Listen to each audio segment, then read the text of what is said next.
ঢাকার মিরপুর ১ নম্বরের শাহ আলী মাজারের পাশেই রাস্তা। শুক্রবার হলেই জমে ওঠে এক অদ্ভুত বাজার। চারপাশে খাঁচা ভর্তি বিড়াল, কুকুর, পাখি, খরগোশ। ক্রেতা বিক্রেতাদের ভিড়ে পুরো রাস্তা যেন ছোট্ট এক প্রাণী বাজারে পরিণত হয়। তবে প্রশ্নটা হলো, এই প্রাণীগুলো আসলে ভালো আছে তো? আইন অনুযায়ী কোনো প্রাণীকে খাবার, পানি আর চিকিৎসা থেকে বঞ্চিত করা যায় না, কিন্তু এখানে চোখ মেললেই দেখা যায় গরমের মধ্যে খাঁচাবন্দি বিড়ালগুলো হাঁপাচ্ছে। অনেকের চোখে পানি, কেউ চুপচাপ কোনায় কুকড়ে আছে। এটা মূলত হইতেছে আপনার পার্সিয়ানের জাত, কিন্তু এক্সোটিক ব্লাড লাইনের ট্রেডিশনাল পার্সিয়ান আর কি। এটা হইতেছে ওর বাচ্চার বয়স হইতেছে আপনার 1 মাস 14 দিন। এইখানে যারা আসছে বেশিরভাগ অধিকাংশ সবাই বাসায় শখের বসে পালে, ওইখান থেকে ধরেন যে এসে বেচাকিনি করে। এখানে কোনো দোকান নেই বিড়াল বা কুকুরের, মিরপুর 1-এ কোনো দোকান। যারা আসে সবাই সাধারণত বাসা থেকে নিয়ে আসে শখের বিড়াল। সবাই চেষ্টা করে একটু আরামে দেওয়ার জন্য, বাট যেহেতু এটা হাট পরিস্থিতি ওইরকম অনুকূলে থাকে না, তারপরে সবাই আপনি অনেককে দেখবেন যে ফ্যান নিয়ে আসছে ছোট ছোট, বা হাত পাখা দিয়ে বাতাস করতেছে।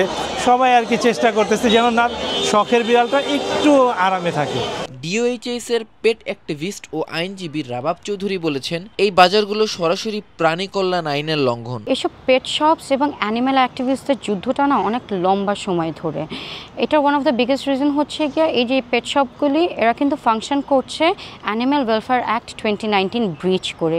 যেরকম অ্যানিম্যাল ওয়েলফেয়ার অ্যাক্ট 2019 বলছে যে পশু প্রাণীদেরকে সুবিধা থেকে বঞ্চিত করা যাবে না। প্রাণী কল্যাণ আইন আছে, কিন্তু এটা যে এখনও প্রপারলি অত ইম্পোজ হয় না, অত স্ট্রিক্ট অ্যাকশনস নেওয়া হয় না।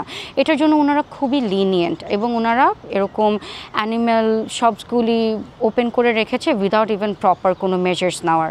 ভেটেরিনারি সার্জন ডক্টর মাহমুদার রহমান বলেন, বিড়াল বিক্রি করাটাই আসলে অপরাধ। এই প্রাণীগুলো ঘন্টার পর ঘন্টা খাঁচাবন্দি থাকে, রোদে গরমে অনেকেই অসুস্থ হয়ে পড়ে। এটা বিড়াল বেচা কেনা একটা দণ্ডনীয় অপরাধ। ভেট হিসেবে যদি বলি, যারা বিড়ালটা রাখতেছে পালতেছে, দেখা যায় একটা দোকানের মধ্যে থাকে বা একটা ক্যাপটিভ কন্ডিশনে থাকে, রাত 10টা পর্যন্ত হয়তো দোকানটা চলে, এরপর কিন্তু দোকানটা বন্ধ হয়ে যায়। তারা কিন্তু একটা সাফোকেশনে থাকে, একটা অক্সিজেনের অভাব থাকে। তিনি জানালেন, অনেক সময় এদের মধ্যে ভাইরাল রোগ থাকে, মানসিক আঘাতেও ভোগে। কেউ চুপচাপ হয়ে যায়, কেউ আবার ভয় পায়, কামড়ায়, আছড়ায়। এই বিড়ালগুলো দেখা যায়, আমি ওখান থেকে আসি কিনা জানি না, আমরা ম্যাক্সিমাম বিড়ালগুলো মানে যখন কোনো রোগ পাই জিজ্ঞাসা করি, ইতিহাস জানতে চাইলে তো বলে যে আমরা এই কাটাবন থেকে কিনছি, মিরপুর থেকে কিনে আনছি। এইসব বিড়ালের ক্ষেত্রে থেকে ভাইরাল ডিজিজটা বেশি হয়, এবং তো সাইকোলজিক্যালি তারা উইক থাকে, মেন্টালিটি টমায় থাকে, অত বেশি অ্যাগ্রেসিভ হয়ে যায় অনেক সময়। আর ম্যাক্সিমাম ক্ষেত্রে তারা চুপচাপ থাকে, অত ওখানে কোনো টর্চার হয়েছে এই ভয়টা তাদের মধ্যে কাজ করে। তবে একটা ভালো দিক আছে, ঢাকায় এখন অনেকেই প্রাণী ভালোবাসে। এখন মানুষ বুঝতে শুরু করেছে প্রাণীরা বিপজ্জনক না, ওরা শুধু ভালোবাসা চায়। কাটাবনের পেট ট্রেডার মোহাম্মদ সুমন বললেন, আমরা ফ্যান চালিয়ে রাখি দিনে 2 বার, বিড়ালগুলোকে খাঁচা থেকে বের করি, কিন্তু সরেজমিনে দেখা যায় গরমে হাঁপাচ্ছে বিড়াল, জায়গা কম, অনেকেই স্ট্রেসে ভুগছে। এই যে কুকুর বিড়ালগুলো রাখেন, এগুলো কি বের করা হয়? হ্যাঁ, আমরা অন্তত আপনার 2টা বেলা বের করি। দুপুর বেলা খাওয়া দাওয়ার পর বিড়ালকে বের করি, সঠিকভাবে হাতাই, প্রসব করা লাগবে বড়াই, কারণ আমরা একটা খারাপ থাকে খাতা রাখি না। ধর্মীয় দৃষ্টিকোণেও বিষয়টা স্পষ্ট। কাটাবন মসজিদের ইমাম মুফতি মোহাম্মদ রফিকুল ইসলাম বলেন, ইসলামে প্রাণী বিক্রি প্রায় নিষিদ্ধ নয়, কিন্তু শর্ত আছে। প্রাণীকে কষ্ট দিয়ে, না খাইয়ে বা রোদে ফেলে রেখে বিক্রি করা হারাম। পশু পাখি বেচা কেনার ক্ষেত্রে শরীয়তে জায়েজ করেছে, তবে সেক্ষেত্রে কিছু কিছু শর্ত সারায়াত দেওয়া আছে। যন্ত্রণাদায়ক বা কষ্টদায়ক ব্যবহার তার সাথে কোনো রূপ করা যাবে না।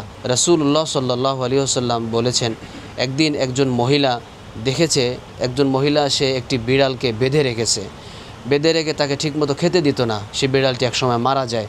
নবী সাল্লাল্লাহু আলাইহি ওয়াসাল্লামের কাছে যখন এই খবরটি গেল, আল্লাহ নবী সাল্লাল্লাহু আলাইহি ওয়াসাল্লাম বললেন, এই মহিলা এই বিড়ালটিকে আঘাত করার কারণে, তাকে কষ্ট দেওয়ার কারণে সে বিড়ালটি যে মারা গেছে, এজন্য আল্লাহ তাআলা এর জন্য কিয়ামতের দিন তাকে জাহান্নামের কাঠগড়ায় দাঁড় করাবেন।